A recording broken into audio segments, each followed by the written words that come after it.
اللہ سبحانہ و تعالیٰ کا لاکھ لاکھ شکر عظیم ہے کہ مالک الملک نے ہمیں اپنی یاد کے لیے یہاں اکٹھا ہونے کی توفیق عطا فرمائی اور یہ موقع عطا فرمایا۔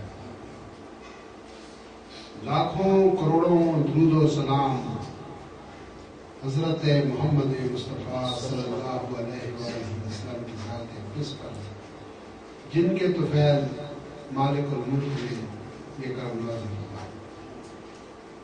اپنے معمول کے پروگرام کی طرف جانے سے قبل دو چار باتیں ضروری ہیں جو آپ کو کوشش گزار کرنی ہے۔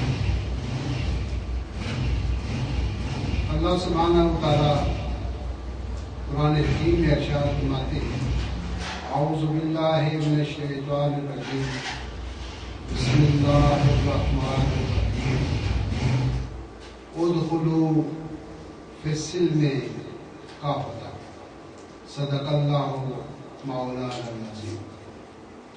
عزیزان گرامی، اس موضوع پر پہلے بھی بہت دفعہ بات ہو چکی ہے، لیکن اس آیت کی ایک بہت بڑی اہمیت ہے، اس لیے یہ بار بار زبان پہ آ جاتی ہے، دل میں آ جاتی ہے، دماغ میں آ جاتی ہے کہ اللہ سبحانہ و تعالیٰ نے اس کائنات کو تخلیق فرمایا اور انسانی ضروریات کی تمام چیزیں مہیا فرمائیں، جو کچھ بھی انسان کی ضروریات زندگی تھی، روٹی، کپڑا، مکان، پھل پھول، علاج معالجے کے لیے جڑی بوٹیاں، سانس لینے کے لیے ہوا، آکسیجن، جو بھی ایک زندگی انسان کی قائم رہ سکتی ہے جس چیز سے، وہ سب چیزیں اللہ سبحانہ و تعالیٰ نے وافر مقدار میں مہیا فرمائی۔ اور ایک بات بڑے آپ کو نکتے کی بتا دوں گا کہ اللہ سبحانہ و تعالیٰ نے جو کچھ بھی اس کائنات کے اندر پیدا فرمایا ہے وہ بے حساب ہے۔ کیا ہے؟ بے حساب، اس کا حساب نہیں ہے۔ اگر آپ ستاروں کو گننا شروع کریں تو آپ گن نہیں سکتے، بے حساب، بے شمار، ان گنت۔ بات سمجھ آ گئی؟ اسی طرح سے اگر اس زمین کے ذروں کو گننا شروع کریں تو آپ گن نہیں سکتے، بے شمار۔ سمندروں کے اندر جو پانی ہے ان کے قطروں کو گننا چاہیں تو آپ گن نہیں سکتے، وہ بھی بے شمار ہے۔ اور جو یہ پھل فروٹ آپ دیکھیں، کراچی سے لے کر آپ کشمیر تک جائیں، ہر شہر میں، ہر قریے میں، ہر گاؤں میں آپ کو ریڑیاں، دکانیں بھری ملیں گی، لوگ لے کے بھی جاتے ہیں، پھر بھی شام کو دیکھو تو آپ کو وہ ڈھیر نظر آئیں گے۔ اس طرح سے جو کھانے پینے کی اشیاء جو کچھ بھی ہے وہ بے شمار۔ یہ روزانہ کتنے ہم بکرے، گائے، بھینسیں ذبح کرتے ہیں، گوشت کھاتے ہیں، لوگ مچھلیاں کھاتے ہیں، انڈے کھاتے ہیں، مرغیاں کھاتے ہیں، وہ ختم ہونے میں نہیں آتی وہ بے شمار۔ جو چیز بھی اللہ سبحانہ و تعالیٰ نے پیدا فرمایا، اس طرح یہ انسان ہے، یہ بھی بے شمار ہے۔ ویسے وہ کہتے ہیں کہ اندازے کے مطابق پوری دنیا کی آبادی 6 ارب ہے، یا پاکستان کی آبادی 18 کروڑ ہے، لیکن یہ اگر وہ مردم شماری کرتے ہیں، پیچھے جو بچے پیدا ہوئے ان کا کیا ہوگا؟ دن میں لاکھوں بچے انسان پیدا ہوتے ہیں، ہزاروں دن کو مرتے ہیں۔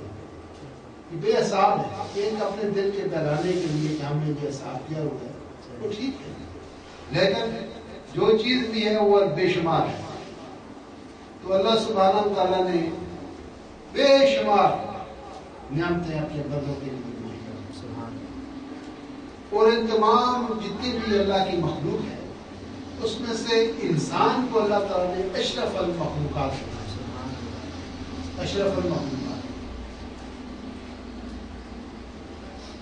اس کی 2 چیزیں اشرف ہونے کی، شرف میں اس کو ملا۔ پہلا یہ کہ اللہ سبحانہ و تعالیٰ نے انسان کو عقل دی ہے، شعور دی ہے، اور اس کو سوچنے سمجھنے کی صلاحیت دی ہے، اچھا برا وہ پہچان سکتا ہے، یہ چیز اچھی ہے، یہ بری ہے۔ یہ اللہ سبحانہ و تعالیٰ نے اس کو فہم دی ہے، ادراک دی ہے، وہ ڈسٹنگوش کر سکتا ہے، امتیاز کر سکتے ہیں اچھائی اور برائی۔